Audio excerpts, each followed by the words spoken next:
2025 s'achève, alors il est temps de faire une petite rétrospective de l'année. Une année toujours plus clivante dans nos décisions, dans nos choix, dans notre quotidien. Une année placée sous le signe de l'innovation, de la création et de la culture, même si deux lettres ont décidé de jouer les troubles fêtes. Vous aimez bien le jeu de mots ou pas ? Deux lettres ont voulu jouer les troubles fêtes. Jamais l'homme n'a jamais été aussi loin, n'a jamais poussé ses conditions dans ses limites, n'a jamais eu autant peur de nous-mêmes.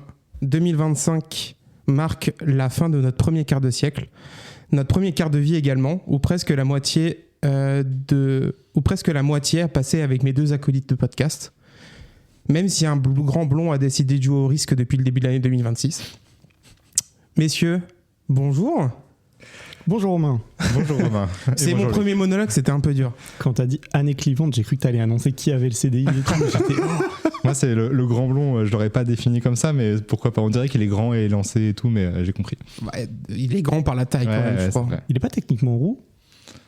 Voilà. Mais, il est roux ? Moi il m'apparaît blond à la télé. Moi aussi.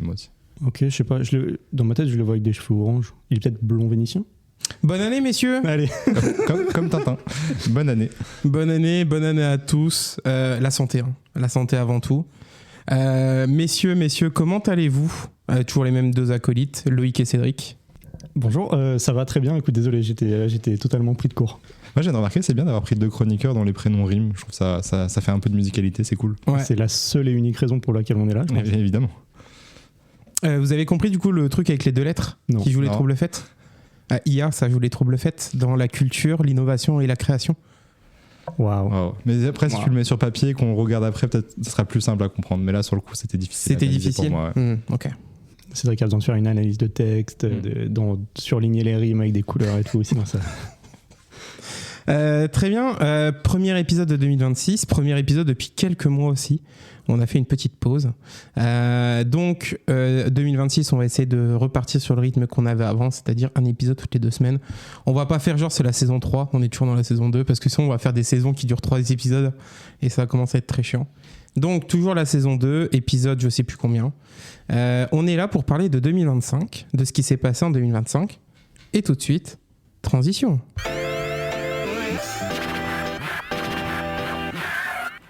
Tu te rappelles les transitions, Loïc, ou pas ? Bien sûr. Ouais, ok. Parce que la première fois qu'on a joué les transitions, il avait oublié les c'est pour ça, ouais. Messieurs, 2025, grande année ou pas pour vous. Cédric, je te laisse commencer par tes événements marquants de 2025. Ah, je croyais personnellement, j'allais répondre. Écoute, ça s'est bien passé. J'allais faire un petit bilan. Tous mes événements ou... Non, tu commences par un. Je commence par la connerie, comme ça c'est fait. Allez, on la tue. J'ai une connerie. Moi, ce qui m'a marqué, c'était une grosse année pour les prédateurs sexuels en 2025. Voilà. C'était donc ça la connerie. Voilà, on commence fort évidemment. Non, mais tu peux nous citer un top 5 de tes prédateurs sexuels de l'année ? J'en ai que 3 en 2025, mais sinon on pourra faire un autre épisode top 5 chacun. Est-ce qu'on peut faire une tier list peut-être des prédateurs sexuels ? On garde ça en idée effectivement. Très bien. Non mais c'est une blague et en même temps ça reliait plein d'événements marquants pour moi de 2025, donc c'est un peu triste. Bah tu vas voir. Pas de ta vie, hein, non, bien sûr, on est au global là. La première, on en parlait avant, c'était le son est sorti en 2024, mais effectivement il y a eu le Super Bowl 2025 avec Kendrick qui joue Not Like Us en Mondiovision en traitant Drake de pédophile. Oh Mondiovision, j'aime trop ça. Ouais, j'adore.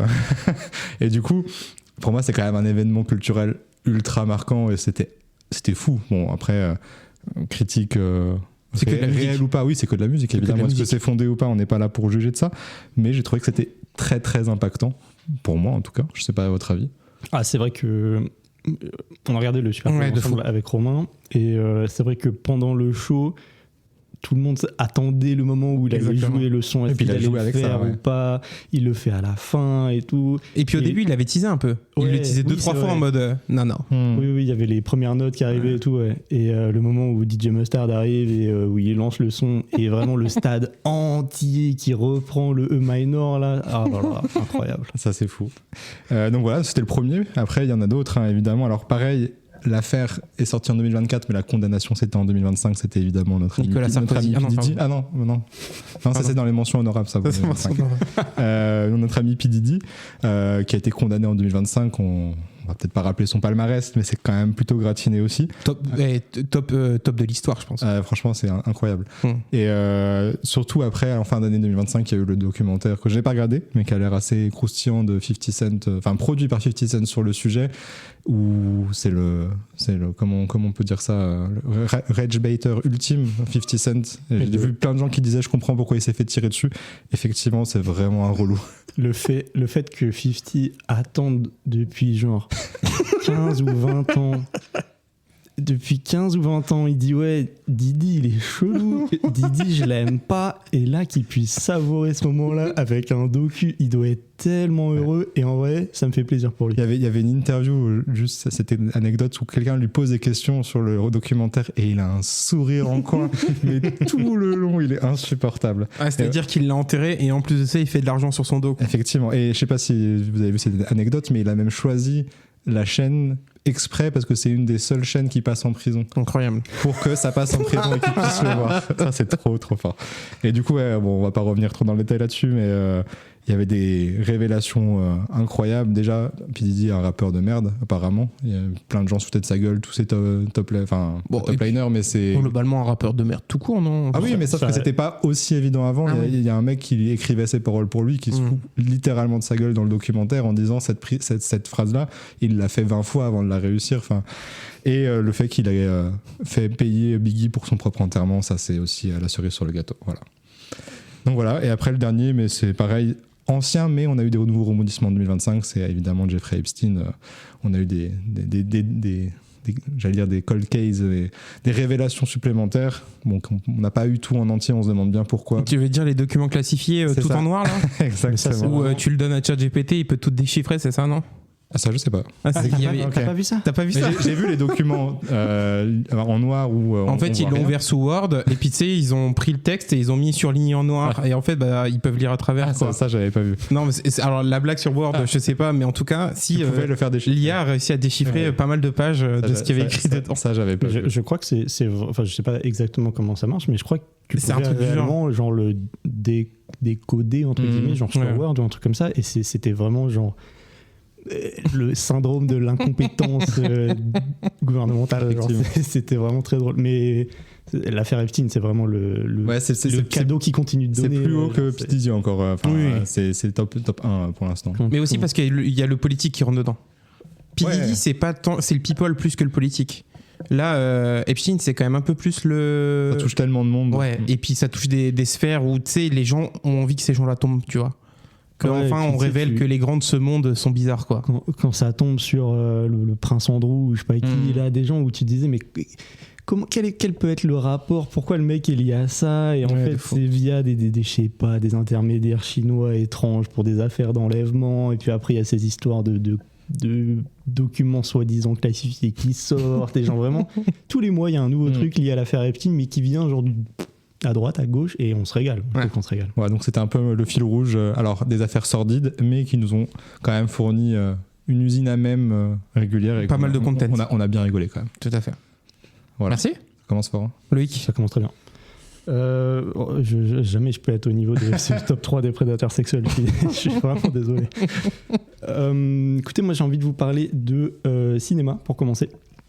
Parce que c'était je trouve une très bonne année de cinéma, et j'ai notamment un point que j'ai kiffé, c'est qu'on a eu des très bons blockbusters, genre des films à vrai gros budget qui sont pas des trucs alambiqués où vous allez me foutre de ma gueule parce que Loïc t'es allé voir un film chinois, nanana, qui sont des trucs qui s'adressent au grand public. Chinois, c'est déjà trop. Ouais, chinois, c'est déjà trop blockbuster. Il te faudra un truc plus niche. J'ai vu 2 excellents films chinois. Un film roumain. Je vais parler plus tard si vous voulez.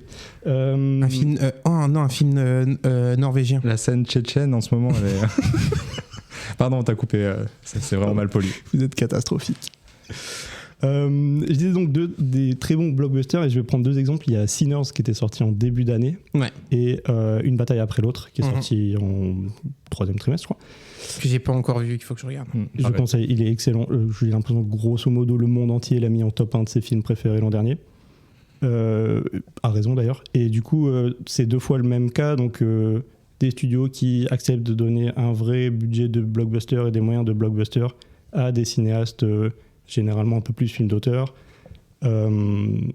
et qui leur laisse quand même une liberté sur ce qu'ils vont faire. C'est porté par des acteurs connus, donc Michael B. Jordan notamment pour Sinners et DiCaprio pour Une bataille après l'autre, et ça donne 2 super films, à la fois visuellement super intéressants, des films avec des têtes d'affiche connues, Michael B. Jordan, Leonardo DiCaprio, avec des sujets qui sont assez abordables, je dirais, pour n'importe quel public, et qui sont malgré tout visuellement intéressants, innovants, qui sont bien réalisés, bien joués, et ça fait super plaisir d'avoir des films grand public qui sont des très bons films, et c'était trop bien, je me suis régalé. Voilà. Le deuxième, j'ai quasiment rien vu, mais par contre Sinners, en ce moment, il envahit mes YouTube Shorts, et j'ai vu genre la moitié du film juste comme ça, et ça a l'air vachement bien. Sinners, c'est génial, c'est fou de... Genre, il y a eu 1 milliard de films de vampires dans l'histoire du cinéma.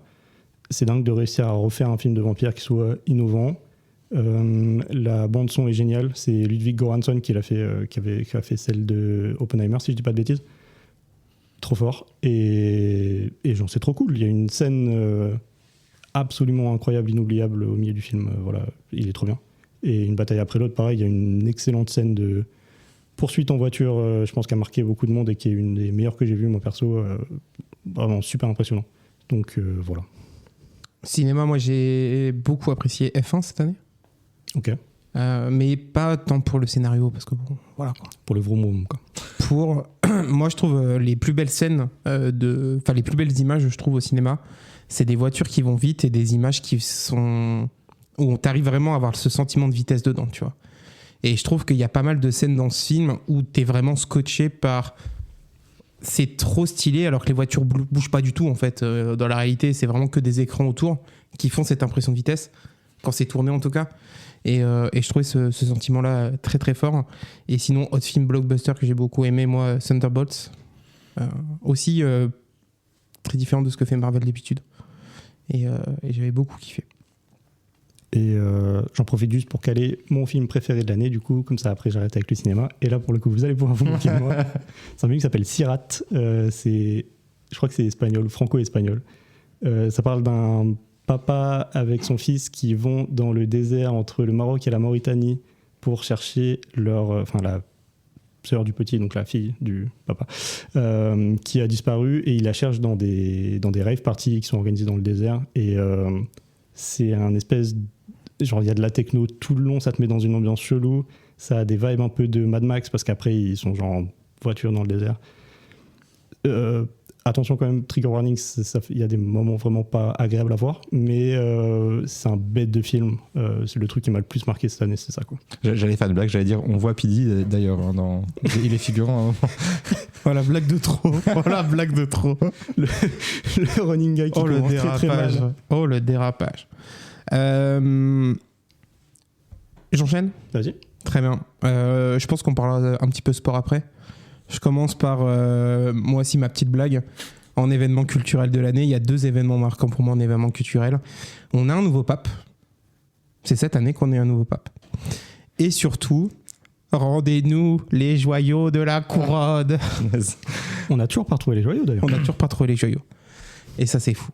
Et c'est quand même un événement marquant de l'année, quand même. Le Louvre se fait... J'avais complètement oublié, mais c'est vrai, ouais. Le Louvre se fait piller, c'est quand même fou. C'est quand même... Ouais, c'est vrai que c'est exceptionnel. C'est digne d'un film. Et est-ce que ça aurait été si génial s'il n'y avait pas eu Chalençon derrière qui nous... Il y a de ça, et puis même, je trouve que ce qui est fou, c'est toute l'histoire autour qui est... Le musée est au courant depuis 3 ans de cette faille de sécurité, et se dit, mais jamais ils passeront par là pour nous braquer, de toute façon. Et franchement, on n'a rien qui les intéresse. Hein. Et genre, en plus de ce que je lisais dans le rapport, c'était vraiment écrit avec une nacelle qui va à cette fenêtre en se faisant passer par des gars de la maintenance. Les gars avaient de la vision de 3 ans à l'avance de ce qui allait se passer. Incroyable. Plus c'est gros, plus ça passe. Hein. Exactement. Non, mon événement, moi, culturel de l'année, vous allez vous foutre de ma gueule parce qu'encore une fois, j'ai réussi à placer Fred Hogan là-dedans. Et voilà. Mais c'est la fermeture du centre Pompidou. Avec la nuit de clôture qui s'appelait Because Beaubourg, et on a eu le droit à un set légendaire entre Pedro Winter, Thomas Bangalter et Fred Hogan pendant 2 heures ou 3 heures, et c'était incroyable. Ils ont réussi à sortir Thomas Bangalter sa retraite, et ça c'est grandiose. Et c'est principalement pour ça que je voulais en parler, c'est que voilà, il est sorti sa retraite pour l'album d'Orelsan, et il aurait mieux fait d'y rester. Ah ouais, il est dessus. À ce qui paraît, le son est lourd en plus. Ouais.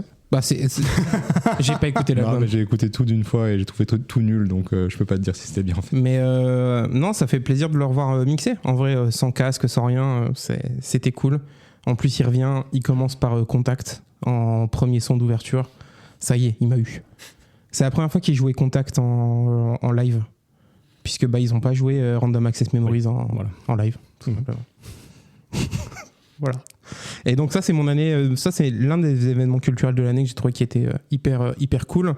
Et deuxième, c'est un petit clin d'œil qui est donc Maria Corina Machado. Alors je vais vous expliquer pourquoi, qui a été nommée prix Nobel de la paix cette année. C'est pas Trump ? Alors justement, attends, parce que c'est ça la petite blague. C'était truqué, hein. Voilà. C'est pas que c'est... Ça aurait dû être Trump, si.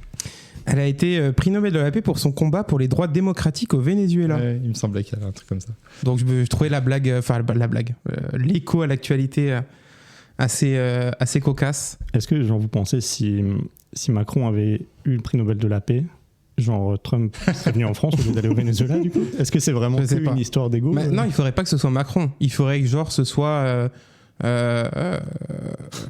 une personnalité. Clémence Guettet, tu vois. Il faudrait que Clémence Guettet ait le prix Nobel de la paix et qu'ils se disent il faut que je capture Macron, tu vois. Mais et est-ce que si c'est lui qui l'avait eu, est-ce qu'il aurait fait son coup au Venezuela ? Ça c'est une autre question. Est-ce qu'on peut dire que le prix Nobel de la paix est un sacré effet papillon ?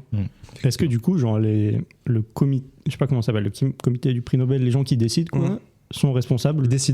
Les décideurs du prix Nobel sont responsables de l'invasion du Venezuela. Est-ce que tu penses que dans 50 ans, quand on parlera de la Troisième Guerre mondiale, on dira que tous les événements ont commencé par les décideurs du prix Nobel de la paix qui l'ont pas donné à Trump ? Et on dira même que la FIFA a essayé de calmer les choses en donnant un prix Nobel à Trump. Alors, on donnera un prix Nobel de la paix a posteriori à Gianni Infantino pour avoir essayé d'empêcher la Troisième Guerre mondiale. Donnez-nous du budget pour qu'on fasse un scénario de ce film. Je veux ce monde alternatif. Voilà, c'était mes événements, mes faits marquants culturels, moi personnellement de l'année qui m'ont marqué. J'avoue que les Jeux de la Couronne, c'était quand même un beau moment. Je l'avais un peu oublié, mais moi je pense que c'était un beau moment. Moi je pense entre ça et la cathédrale, la cathédrale Notre-Dame qui a été réouverte au public. Où aussi, tu sais, il y a eu le délire de le cœur des Français saigne depuis que la cathédrale a pris feu. Bon, personnellement, je me souviens pas qu'il ait saigné, mais... Moi, je savais même pas si elle était encore en travaux ou pas. Enfin, vraiment, j'en avais aucune idée. Non, mais je trouve que ces deux événements-là, cette année, on a essayé d'en faire croire que c'était un truc patriotique, français, de cocorico. On nous a volé les joyaux. Les gars, on s'en bat les couilles. En final, c'est ça le plus drôle dans cet événement. C'est un peu comme, effectivement, Notre-Dame et la réouverture de Notre-Dame. C'est d'essayer de faire passer ça pour un truc auquel tous les Français s'intéressent et qui touche vraiment tous les Français, alors que je pense que j'en ai vraiment pas les seuls à s'en battre complètement la race, quoi. C'est peut-être pour ça qu'on t'avait oublié d'ailleurs. Sûrement. Finalement. Ouais. Sûrement. Perspicace le type. Sûrement. On se refait un deuxième tour d'événements marquants, qui chacun son tour. Allez. Moi, c'est pas du cinéma, c'est série, mais je vais en reparler pour la troisième fois dans ce podcast, évidemment. Et Romain, qu'est-ce que ça peut être ? Tu sais que quand tu m'as dit ça, j'en ai aucune idée. Une série, j'en ai déjà parlé 2 fois, et en plus qui fait vachement écho à l'actualité. C'est Andorre, évidemment. Ah oui, Andorre. Surtout que là, on est en train de vivre la saison 2 d'Andorre en temps réel, donc c'est incroyable. Donc c'est pour ça que j'en aurais pas reparlé sinon, parce que j'en ai déjà parlé 2 fois ici, mais c'était une deuxième saison incroyable, et il se passe vraiment ce qui se passe dans la deuxième saison en vrai, je trouve ça assez fou. Est-ce que du coup Andorre est le nouveau Black Mirror, genre les Simpsons. Les Simpsons, ouais. Évidemment. C'est plus les Simpsons qui prédisent le futur. Bon, là, il n'y avait pas beaucoup de recul, mais après, ils ont juste décrit ce que faisait un système impérial et une dictature. Donc, en même temps, ils se sont pas attachés que aux États-Unis, mais ça marche plutôt bien. Donc, voilà, c'est une série incroyable. Je recommande encore de la regarder. Moi, en vrai, ce qui me fait rire dans l'actualité, là, c'est genre, tu sais, il a volé, entre guillemets, le dirigeant d'un pays. Et du coup, il dit à tous les autres pays, vous avez vu ce que j'ai fait ? Je vais venir faire chez vous. Moi, je trouve ça trop drôle. C'est vraiment un move de Palpatine. Hein. Non, mais de fou. Mais alors, c'est pas drôle, mais vraiment le truc de j'arrive maintenant. Je trouve que, alors, c'est peut-être très déprimant ce que je vais dire. Il y a un côté comique chez Donald Trump que je trouve incroyable. C'est genre, quand tu te détaches un petit peu, ce qui n'est pas une bonne chose, parce que genre, on se détache de vraies personnes et de vrais problèmes. Mais quand tu prends un peu de recul, il est si drôle. Comme tu dis, le fait que genre il soit si ouvertement en train de dire genre, je pourrais le faire chez vous aussi.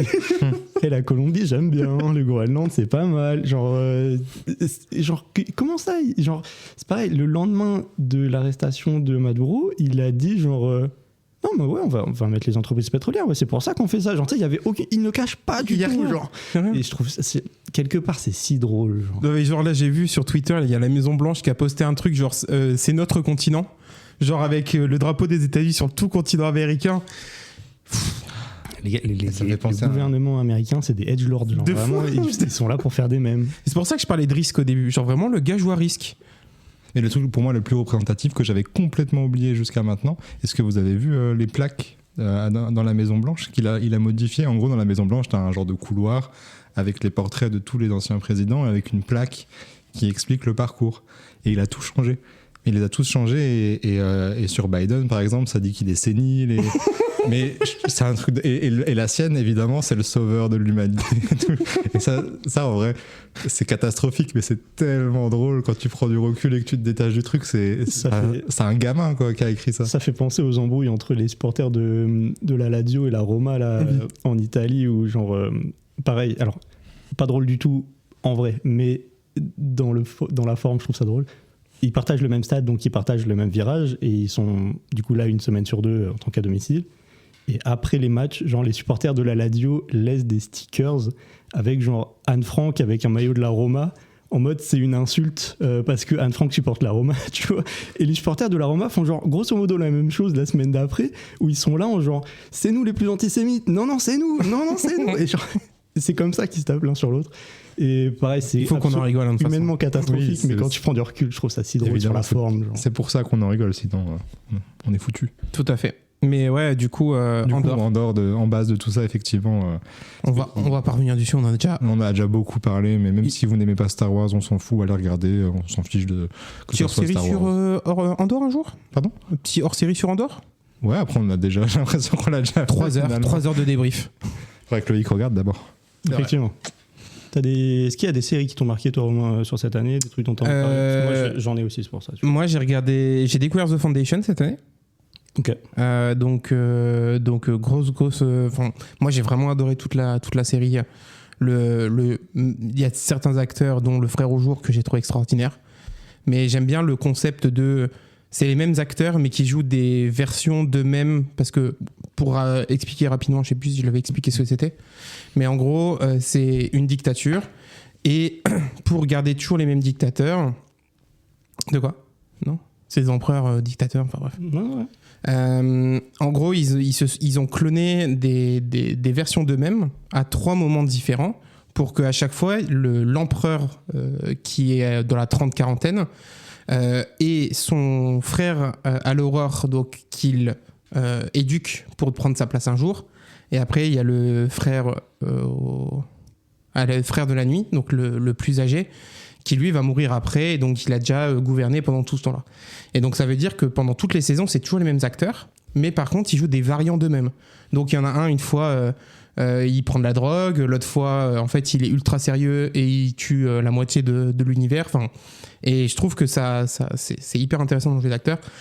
Mes séries, j'ai surkiffé. L'univers sci-fi, c'est Star Wars en mieux. Donc j'étais très content. Venant de toi, c'est pas rien comme commentaire, effectivement. Ouais, j'ai trop kiffé. Du coup, pardon, ça m'a fait penser à autre chose. J'en mentionne une deuxième de série que j'ai regardée il y a pas longtemps, qui est The Penguin, okay. Dérivé du film Batman, et qui est vraiment super. Et je crois qu'il n'y a que 8 épisodes, c'est une série d'une saison, je crois que c'est pour faire un peu le lien avec le prochain film, en quelque sorte.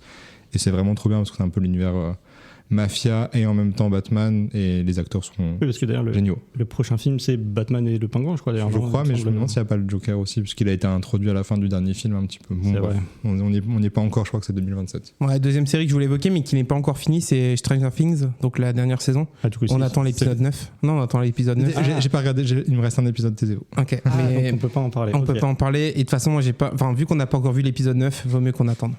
Ouais, j'ai hâte. Mais du coup, j'ai plein de blagues à faire sur un potentiel épisode 9, mais ce serait pas bien pour lui. C'est pas tout de suite. Mais il y a un épisode 9 qui sort en mars. Donc, faudra que t'attendes encore un peu pour le dénouement final. C'est encore une théorie du complot, parce que j'ai un pote qui m'a dit qu'il y avait un nouvel épisode qui était censé sortir, mais genre là, mercredi, d'après des théories oui, c'est ça. Très sombres. Est-ce que c'est les mêmes qui font les théories comme quoi c'est pas la vraie neige qui tombe ou pas? Je pense que c'est plutôt les mêmes qui faisaient les théories comme quoi ah non mais un deuxième album de Damso qui sort la semaine après. C'est les mêmes. C'est les mêmes. Je pense que c'est ça, tu vois.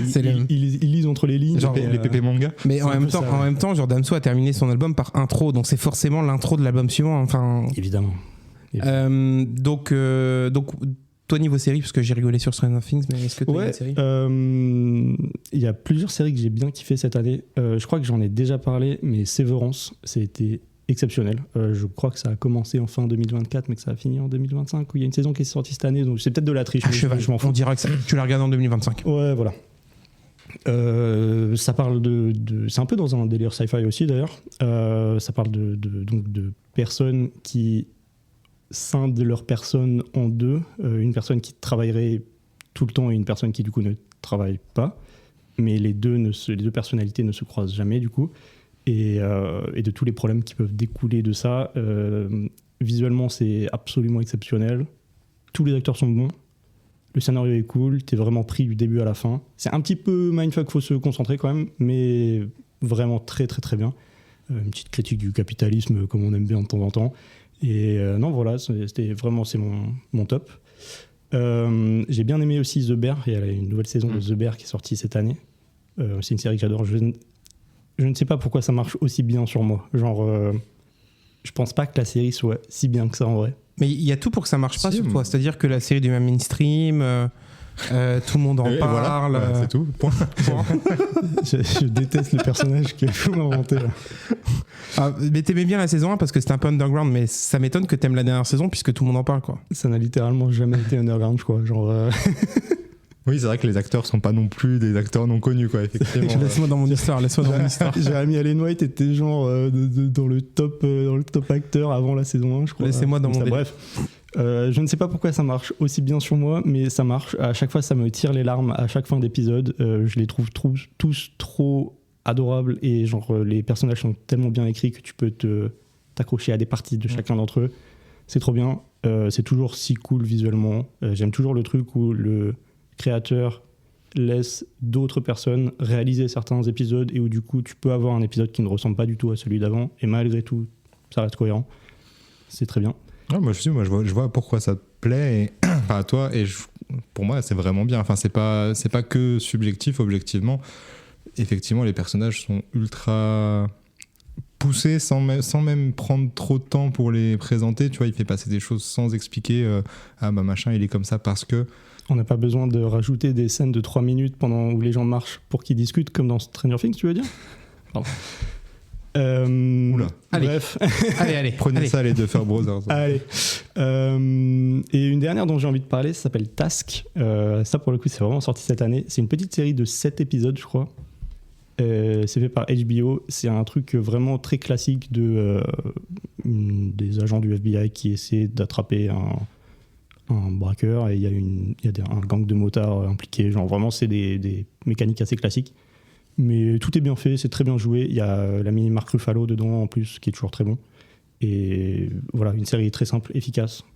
J'ai bien kiffé. T'as peut-être pas vu du coup, mais je pensais que t'allais parler de Pluribus. Je l'ai pas encore vu, ça a l'air bien.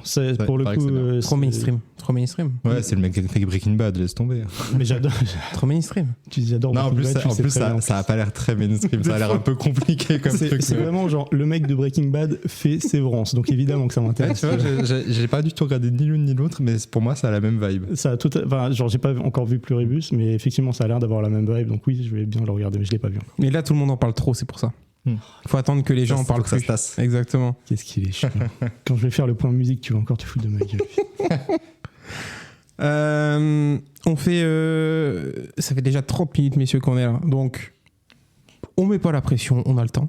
Mais un peu quand même. Quoi. Mais je vous donne juste le temps. Ça, c'est management bienveillant en 2026. Non, mais beau. Au pire, on se dit, il fait 3 heures l'épisode, c'est pas grave. Et comme ça, lui qui rentre à 22h, c'est parfait. Sportif, on parle un peu de sport. Et donc, du coup, là, je vais me faire traiter de woke. En tout cas, Cédric m'a déjà traité de woke avant l'émission. Pas du tout.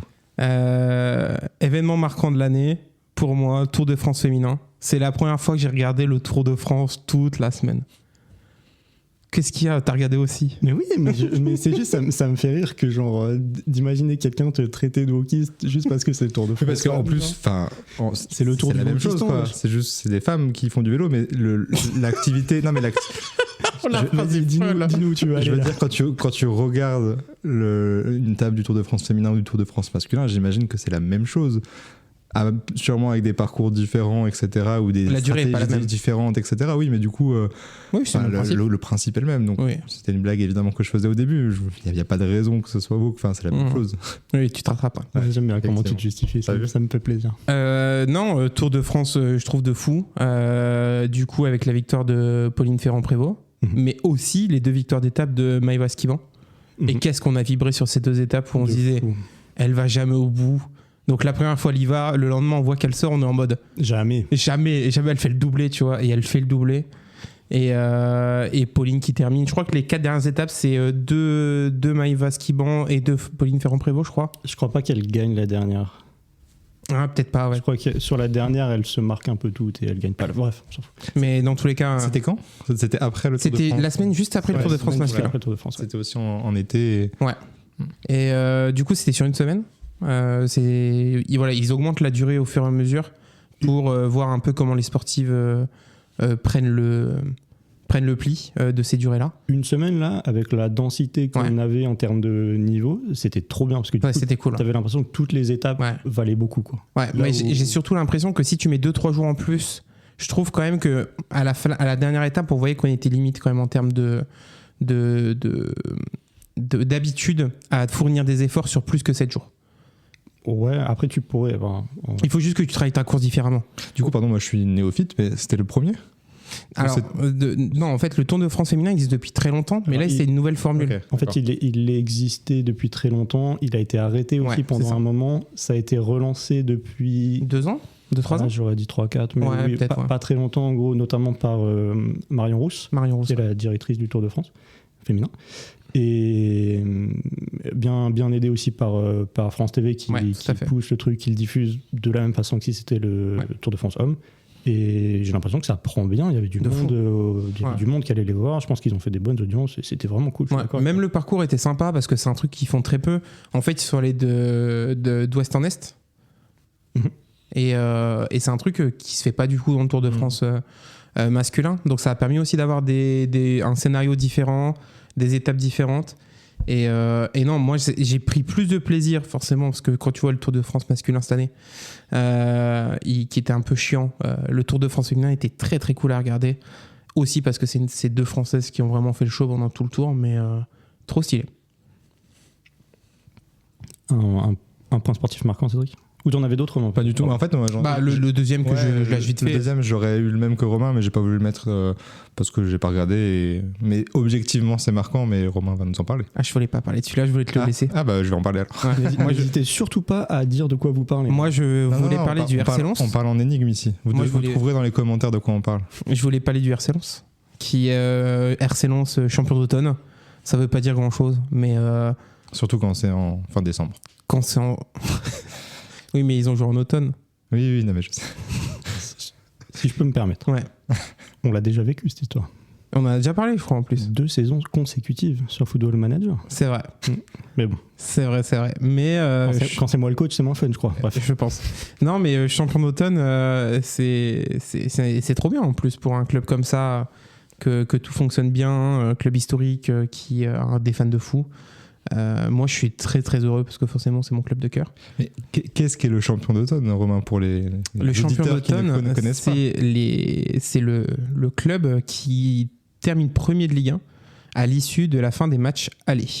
Donc tout pile la moitié des matchs ont été joués, il reste la moitié. Exactement. Ils sont premiers, effectivement. Exactement. Avec 4 points d'avance ? Non, 1 point d'avance. Non, ouais, c'est serré. Après, c'est quand même assez rare que ça arrive. Oui.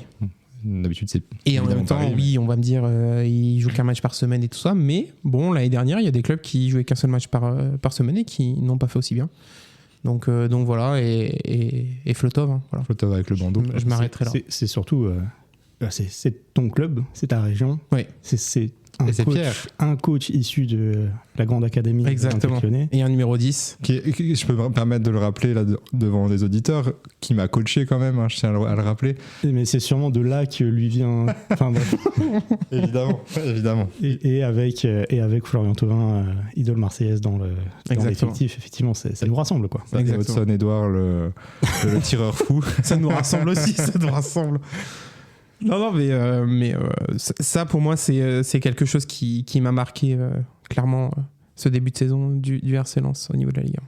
Effectivement. Moi, si j'avais dû en choisir un, comme on l'a dit au début, c'est quand même la victoire de Paris en Ligue des Champions.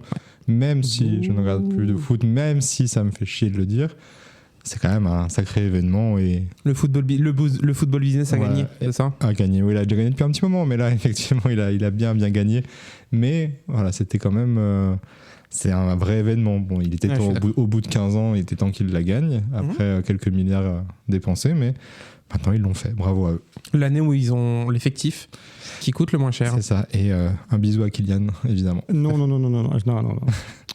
On est en 2026. Oui. Je le rappelle, année de Coupe du Monde. Exactement. Ce podcast supporte Kylian Mbappé. Tu veux faire une petite annonce de début ? Non, il n'y a pas d'annonce de début. Kylian Mbappé. Tous les podcasts parleront de Kylian Mbappé. Et tous les podcasts seront supporters de Kylian Mbappé. Exactement. Alors déjà, si je peux me permettre, c'est Kylian Mbappé. Allez, Élise, lance-nous. C'est catastrophique. Je pense que tu peux le couper peut-être. Non, je vais le garder. Ok, voilà, sinon en sport, j'ai rien de plus. Loïc, t'as un truc dans le sport ? Ouais, j'ai un truc rapidement.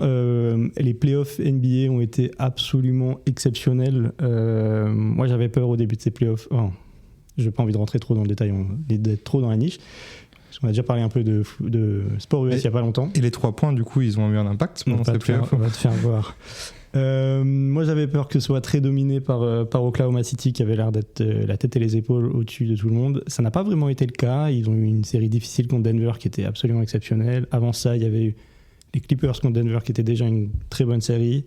À l'Est, il y a eu Indiana qui sort de nulle part et où sur toutes les séries, tu te dis mais non, cette fois c'est trop dur pour eux. Que nenni, ils flanquent tout le monde et des finales qui vont jusqu'au match 7 avec malheureusement la blessure de Haliburton qui a un peu tué notre plaisir, on va dire, pour le match 7, mais en même temps, ça donne un aspect dramaturgique absolument exceptionnel. Donc vraiment, je pense que c'est les plus folles playoffs NBA que j'ai vus depuis que je suis le sport. Ça a été grandiose. J'ai regardé pas une minute, donc je ne peux pas. J'ai regardé que les résumés, évidemment, mais. I can't speak. Ouais. Ça comme on le disait tout à l'heure, ça m'a moins marqué que les premiers que j'ai regardés, mais parce que c'était aussi les premiers et qu'il y avait eu la remontada du hit en 2023. Et moi, j'aime bien les petits poussets et les surprises. Donc, mais du coup, Indiana, c'était un peu le cas aussi. Un peu, ouais. Effectivement, mais ils ont perdu. C'est vrai. Le 8 aussi. Oui, bien sûr. Du coup, je suis dégoûté, quoi. Petit détour par la musique. Wow, quelle belle transition. Je vais juste, je dis 3 mots et après vous passez à la suite, d'accord ? Fred Again, 700e. Voilà, okay. Maintenant vous pouvez enchaîner. Frédéric à nouveau. Frédéric à nouveau. Non, juste mon année était marquée par lui, au-delà de tout. Sur 24 000 minutes d'écoute, il en a 16 000. 700e audisseur de Fred Again de l'année. Voilà, je n'irai pas plus loin. C'est beau. C'est beau. C'est vrai que tu peux en dire autant. Moi, j'ai eu des découvertes musicales ultra originales, comme vous allez le constater, en Oasis, 2025. The Beatles. Queen, vous connaissez ? Non, mais c'est pas du tout original en plus. Moi, mon top 1 sur Spotify, c'était Ben PLG. Alors que c'est même pas forcément des trucs qui sont sortis en 2025 que j'ai écouté, même s'il a sorti, je crois, un album quand même. Mais c'est mon top 1 et je sais pas comment je suis passé à côté avant. Donc ça reste ma grosse découverte. Et après, j'ai découvert que j'ai vieilli, j'en ai marre des trucs de merde, j'en ai marre de la drill. Et j'aime les trucs musicaux. Voilà, c'est mon moment vieux con. Ah, c'est engagé de fou. Ouais, mais je sais, c'est comme ça. Et du coup, j'ai beaucoup aimé Ino Casablanca. Mais bon, pas très original, j'ai envie de vous dire. Pour ceux qui écoutent du rap, enfin, c'est pas une grande surprise et une grande découverte, mais c'est vraiment très bien. Et quand même Théodora, mais pareil, pas très original. Je pense que vous avez sûrement déjà entendu parler d'elle, probablement, mais à vérifier. Trop forte, hein. Trop forte. Trop forte. Ben, ça me fait une bonne transition parce que moi j'ai bien kiffé les nouvelles stars féminines dans la musique française. Théodora étant évidemment la grande tête d'affiche, comme tu l'as dit. La queen de son monde. On est vraiment en train de devenir un podcast woke. Hein. On est vraiment dans le woke, je suis d'accord. Mais ouais, Théodora étant la grande tête d'affiche de ça, mais il y en a eu d'autres. Il y a Mickey notamment qui a totalement pété. Moi, c'est pas mon délire, mais il faut reconnaître qu'elle fait beaucoup. Elle est passée de inconnue à grande star en très peu de temps. Il y a eu Okelou ou Oklou, je sais pas comment ça se dit. Moi, j'adore ce qu'elle fait. C'est de la musique électronique, je dirais, mais c'est très mélodieux, très doux. Ça vous fera des câlins quand vous écouterez, c'est très bien. Et j'ai envie de parler de Azinine, dont je vous ai déjà parlé, mais j'ai jamais parlé dans le podcast. C'est vraiment très bien. Qui techniquement est une rappeuse, je pense, on peut le dire. Je crois qu'elle vient de Marseille. Et elle a une des plus belles plumes, je pense, du rap français actuellement. Elle écrit trop bien sur des sujets qui sont pas toujours faciles, sur le mal-être, la dépression, des choses comme ça. Et vraiment, je la trouve super touchante, avec des formulations de fou. Elle sait bien s'entourer de très bons producteurs. Elle a sorti un projet cette année, en début d'année, qui s'appelle La Jetée, qui est dans mon top et qui est vraiment très bon. Et voilà, donc j'avais envie de lui donner un peu de visibilité. Elle te remerciera. Bien sûr, j'espère bien. Elle nous le dira en commentaire. Non mais moi, c'est toi qui m'as fait découvrir et j'aime bien. Elle nous remerciera.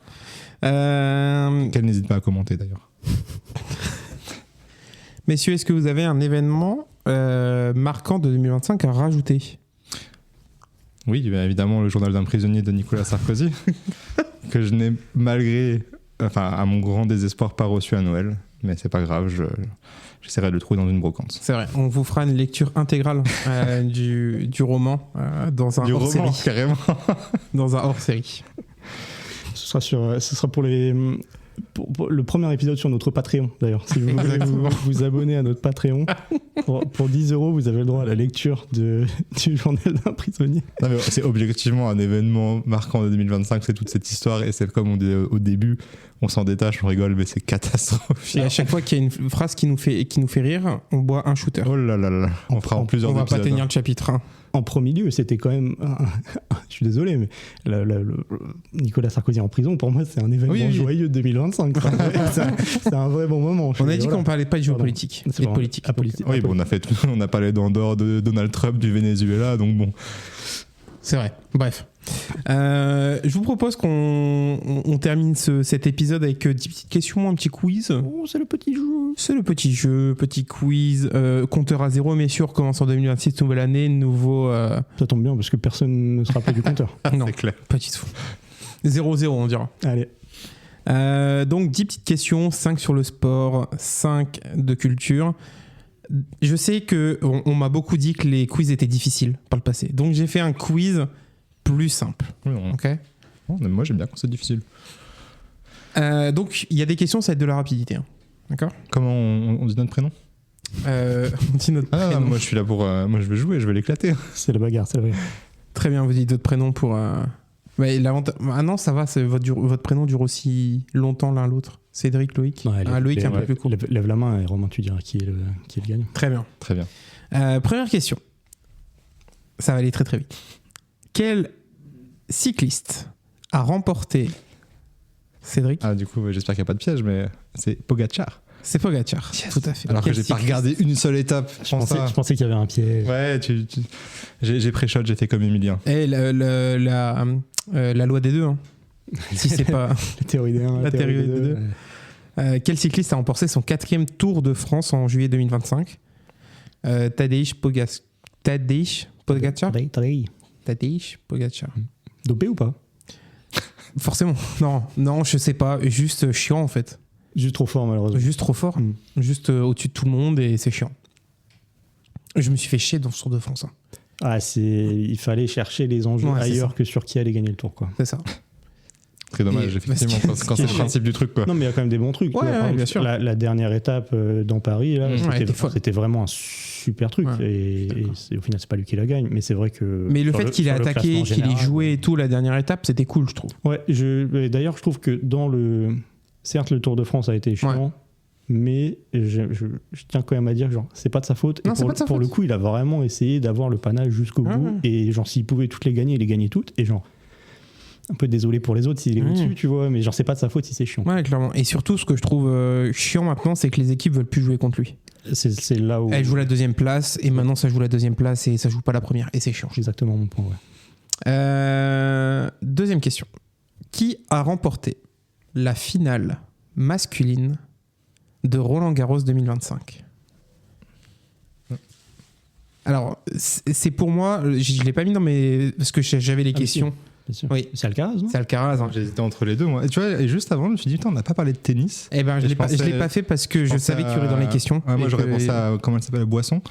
Il y a Boisson, mais qui a été un phare. Oui, c'était un match éphémère, quoi. Mais oui. Meilleure finale, je crois, de très loin depuis très longtemps.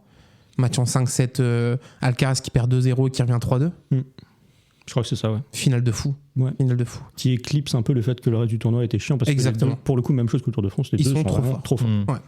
Et j'ai vu là, il y a des débats en ce moment sur si on les avait foutus à la grande époque, est-ce qu'ils seraient dans le top 10 ? Je crois qu'on s'en fout en fait, juste les deux sont trop forts. Et à l'époque, dans tous les sports sur ça, et ça a aucun sens. À l'époque, quand ils étaient 4 entre Murray, Djoko, Federer et Nadal à dominer tous les tournois, on râlait pas. Ouais, mais au moins ils étaient 4, tu vois. Avec là, ils sont 2. Ouais.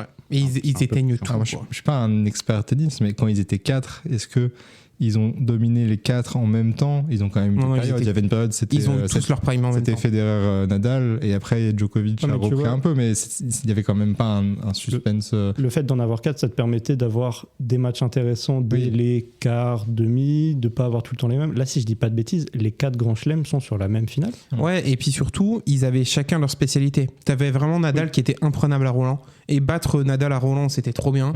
À Wimbledon, gagner Federer, c'était trop dur. Djoko le battre sur le dur, c'était trop dur. C'est vrai. Et du coup, ça a apporté quelque chose. Mais en vrai, les deux sont stratosphériques. Et la finale était folle. Et c'était un événement de fou de l'année. Un partout. Dans quel pays s'est déroulé l'Euro de football féminin durant l'été 2025 ? La Suisse. Et oui, parce que tu étais au tournoi, il me semble. T'es allé voir un match ? Non, j'aurais bien aimé, mais je n'ai pas réussi. Ah, je croyais que t'étais... Ah non, mais t'étais pas allé voir un match à Berne ? Non, j'ai failli, je voulais y aller à Bâle. À Bâle, ouais, c'était à Bâle. Mais c'est impossible de trouver des places finalement, et la billetterie était bien évidemment catastrophique comme tous les tournois de foot majeurs. Mais, je croyais que tu y étais allé. Mais non, j'aurais bien aimé, mais non. Mais c'était un bon tournoi, un bon moment. J'ai bien kiffé cet Euro féminin aussi. C'est cool, ouais. J'ai regardé plusieurs matchs, c'était sympa. Quatrième question, retourne au tennis. On a parlé de quel joueur a gagné Roland Garros, mais quelle joueuse a gagné Roland Garros 2025 ? Ça aussi, c'est exceptionnel parce qu'elle l'a jamais gagné.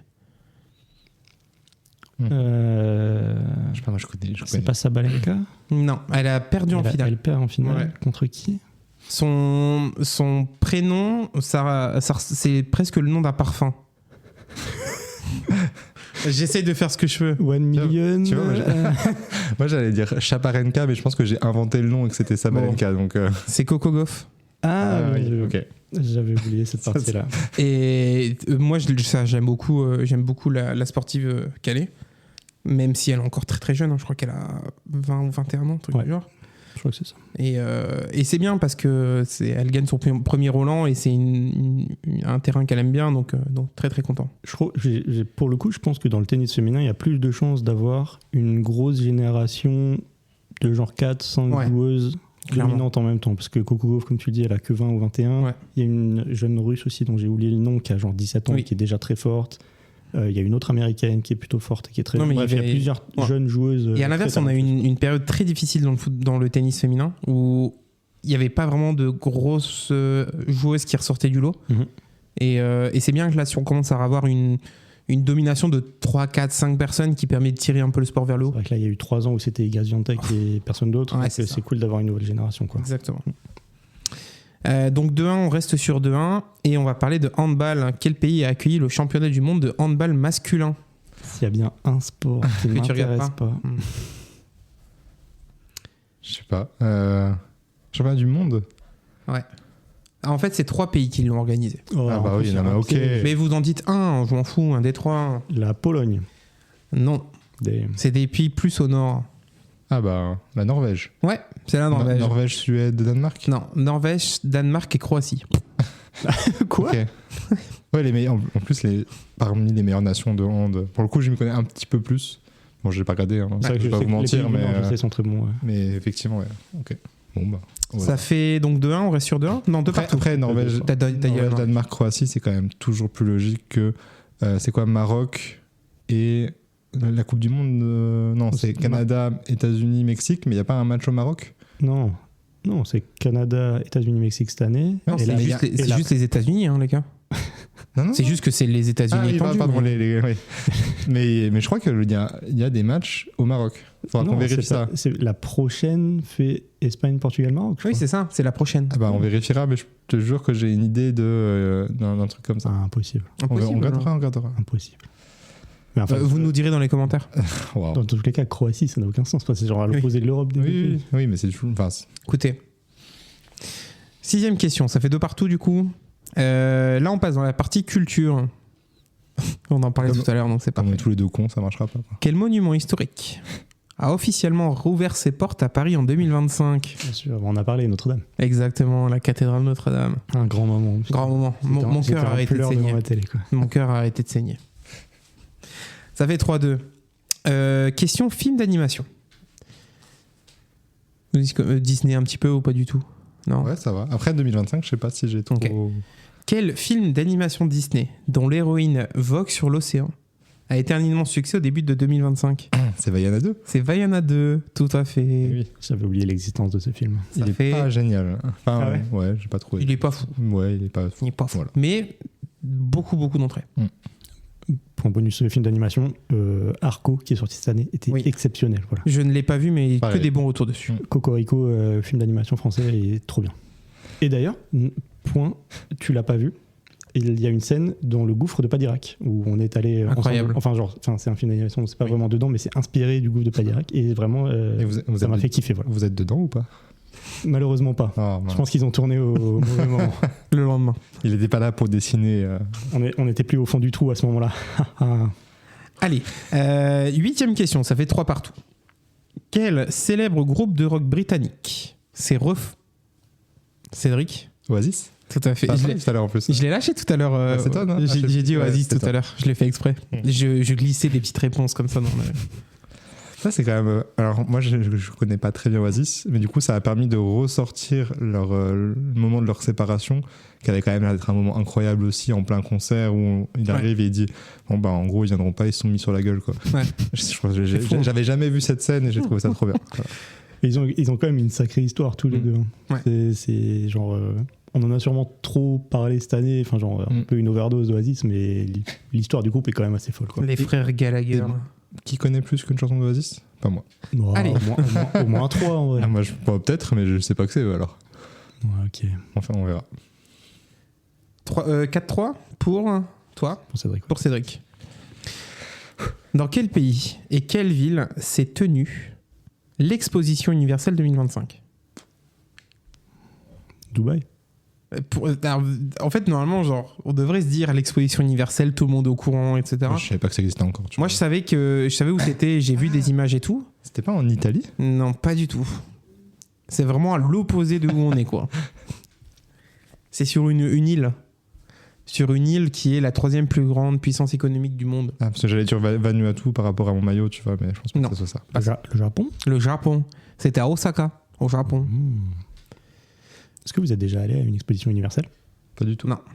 Toi oui, j'espère. Oui, j'y étais allé. Pour le coup, c'était en Italie, je dirais 10 ans à peu près maintenant, et j'y étais allé avec mon lycée, je crois, au collège. Lycée, je crois. C'était très cool. Voilà.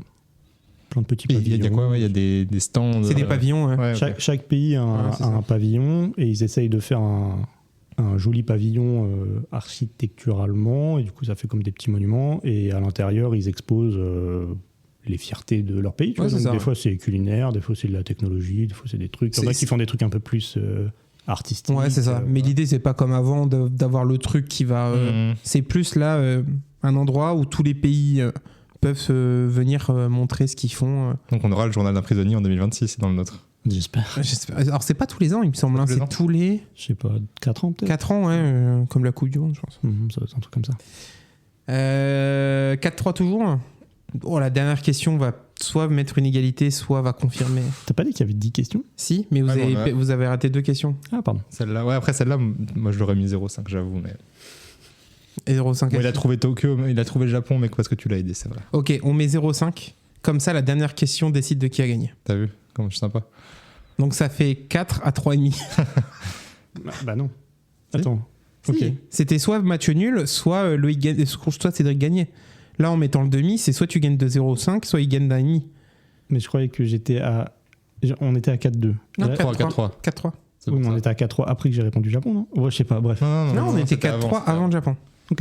Ouais. Moi, j'enlèverais 0,5 pour ça, là. Donc, 4 à 3,5. Quel célèbre film d'animation de Pixar mettant en scène des émotions... Vice versa. Donc vice versa 2. Du coup. Il est trop Vice rapide. versa 2. Tout à fait. Il est trop Là, rapide. il l'a vraiment posé comme Julien Lepers ou je sais pas qui. Il a vraiment pris son temps et tout. Que j'ai un peu moins apprécié que le premier. Mais aussi parce que le premier pose le décor et le deuxième il a une suite. Moi, j'ai une expérience contrastée parce qu'on l'a vu au Vox et il y a eu un problème sur la projection et du coup, l'image elle était dégueulasse. Voilà. Donc le problème, c'est le Vox. Oui, tout à fait. Très bien. Messieurs, on va arriver à la fin de ce podcast. Attends, qui a gagné, pardon ? C'est toi qui as gagné, c'est Merci. félicitations. Merci, messieurs, pour ce nouvel épisode. Et on se retrouve bientôt pour le prochain. Et une Salut. belle année 2026. Ciao.